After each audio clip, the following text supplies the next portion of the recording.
In this video, I'm going to share how I've taken my PRs from a 450 to a 430 and basically I've increased my fitness in massive jumps. If you don't know me, my name's Peter Hedengren. I've been surrounded by a running family my entire life, and I'm going to share how they have shown me how I can improve, how you can improve too. Just an example, from freshman to sophomore year, I went from a 209 to a 158 800 and from a 450 to a 430 mile with this 4-step process. This took me 2 to 3 months to achieve these times, coming off a pretty bad injury that took me out for around a month. This 4-step process isn't a promise that you're going to hit a certain time. It's just to tell you what has worked for me, what has worked for the people around me. But these jumps didn't come easy, and from 8th to 9th grade, I didn't improve by a single second in the mile. So today, I'm going to give you the lessons I've learned without you having to experience the time wasted and the scars. Okay, now for number 1, which is work hard. You've probably heard this a million times, and it's pretty straightforward. But I want you to imagine this comparison. Let's say we have 2 runners. One does 30 miles a week for 3 months. The other does 60 miles a week. Which runner do you think is going to have more fitness by the end of the season? And if you put them in a race together, even if the second runner had a bad day, he would still be expected to beat the first one who only did 30 miles a week.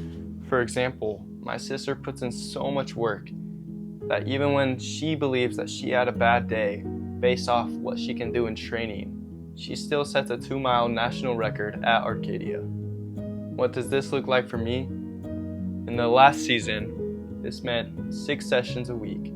4 of them were easy runs, 2 of them workouts, and on Saturday, we typically do a long run or a tempo. And even I have so much more to go to increase my effort and my work that I put in. But what you have to learn that's even more important than the work that you put in is where your limit is at. And I've pushed my limit multiple times, and as a result, I've gotten injured many times. Do however much your body can handle and be patient, because if you push over your body's limit, that will result in injury. If you've already pushed your body too far and you can't run, instead do exercises like swimming, biking, heart trainer.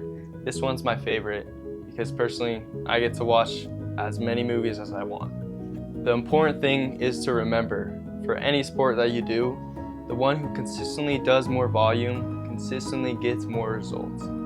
So again, if you can't run, find other things to do to increase your fitness and hit those twice as hard.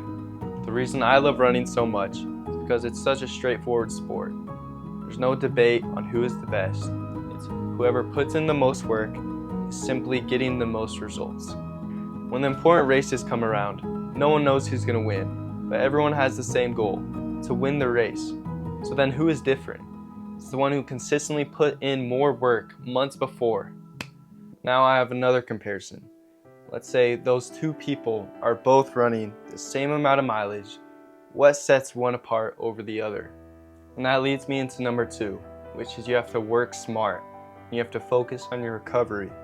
Everyone has a limit, just some people's limits are higher. And if you try to push that limit too high, you will get injured. That's what happened to me multiple times throughout my high school career.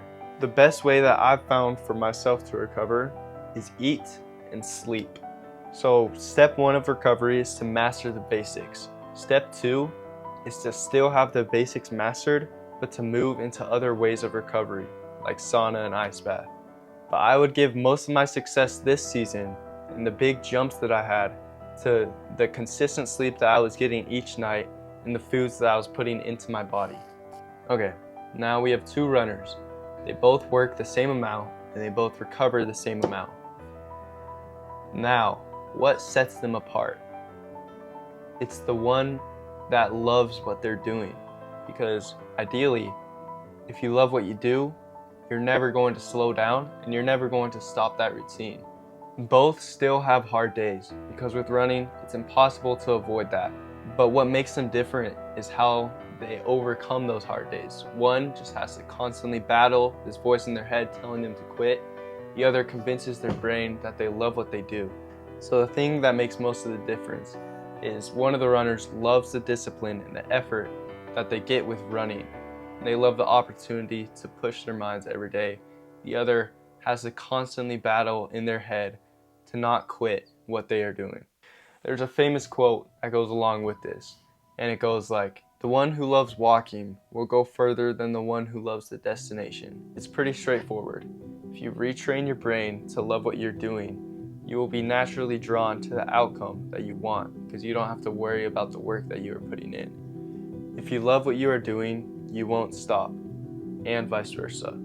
Okay, now picture you have two runners. You put in the same work, they put in the same recovery, and they both love what they do. What separates these two runners? The one with the least limiting beliefs. If you believe that you can achieve anything, the only thing holding you back is your fitness. Both of these guys went into a race, and one believed that he could do anything. The other was holding himself back. Who do you think is going to run the better time?